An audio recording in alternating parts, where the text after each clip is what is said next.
Good morning, everyone. Good morning, Teacher Lily. Today, we're going to learn how to talk about ourselves in a natural way. More natural? Not like a robot? Exactly, Ben.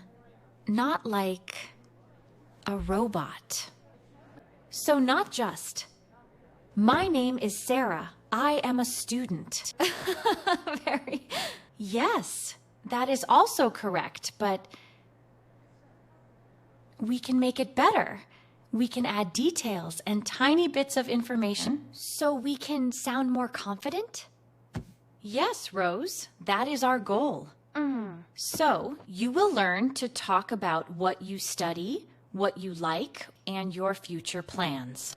Oh, that sounds useful for interviews too. Very useful. You can use this when you meet new people, start a new class, apply for a job, or have a simple conversation. Okay, now imagine someone asks, "Where are you from?" How would you answer that? Can we say, "I'm from New York"? Is that correct? Yes, Dan, that is absolutely correct. But you can also say, "I'm originally from New York." This phrase is one level higher than "I'm from New York." Teacher Lily, can we say, "I grew up in Tokyo, but then I moved to New York"? Yes, that is a very good sentence. I grew up in Tokyo means Tokyo was the place where you lived when you were a child. Maybe you went to school there. Maybe your family lived there. So, grew up is about my childhood? Exactly. Grew up means where you spent your childhood.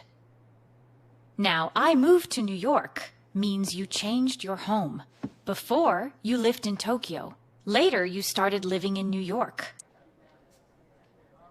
So that means first Tokyo and then New York? Yes, that's correct. Good job. Now, Rose, can you make your own example for us? Yes, I grew up in Los Angeles and then I moved to New York. Excellent, Rose. Very clear and natural. Now, Dan, it's your turn. Tell us about your background. I'm originally from Turkey. I grew up in San Francisco, and I moved to New York 10 years ago. Well done, everyone. I'm really proud of you. I think you understand this very well now. Now, imagine someone asks you, "What do you do?" This means, what is your job? How would you answer that? Can I say, "I work as a cafe assistant for a few hours a day"? Yes. But a more natural answer would be, "I work part-time as a cafe assistant." Part-time means you don't work full-time, so you work only some hours. Now, a good conversation is not only about speaking. It is also about asking follow-up questions. A follow-up question? Yes. A follow-up question is a second question. It keeps the conversation going. Can you please give us an example? I want to understand it better. Yes, of course. Let's practice together. I'll give you more examples as we practice. So, Sarah, can you ask Ben about his job, please?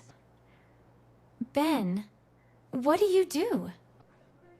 I work part-time as a library assistant. Great! Very good! Now, Sarah, you can ask Ben a follow-up question. You can say, "How long have you been doing that?" Or, "What do you enjoy about it?" Okay, Let's try that. So, Ben, what do you enjoy about it? Well, I enjoy talking to customers. Some customers are very friendly and some are very sleepy. Good follow-up question, Sarah. And excellent answer, Ben. Now, Ben, ask Rose about her studies. So, Rose, what are you studying? I'm studying art and design. Very good. Now, Ben, you can ask Rose a follow-up question. You can ask, why did you choose that? Okay, I'll try that sentence. Why did you choose that, Rose? Well, because I've always enjoyed drawing, and I'd like to do something creative in the future. Excellent! Now we have a challenge. I will give you a short answer, and you will make it better. Look at this card. We have 3 levels. First, we start with a short answer. Then we make it better. And finally, we try to make the best, most natural answer. Let's get started. Imagine the short sentence is, I work in a shop. Ben, can you make it better? Yes. I work in a shop, and I help customers find what they need. Great. Rose, can you make it even better? I work in a shop, and I help customers find what they need. The job can be tiring, but I enjoy speaking with different people. Well done! Now imagine the question is, what do you do in your free time?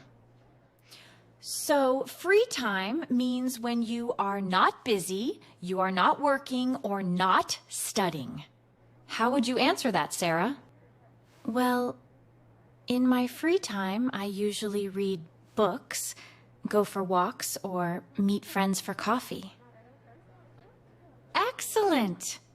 Now, Ben, it's your turn. In my free time, I usually play football or watch funny videos. Thanks for watching. You can download the PDF worksheet for this lesson at www.englishfrenzy.com. The link is in the description below. The worksheet includes all the phrases from today's lesson, along with simple definitions, extra examples, pronunciation notes, and practice activities you can do on your own.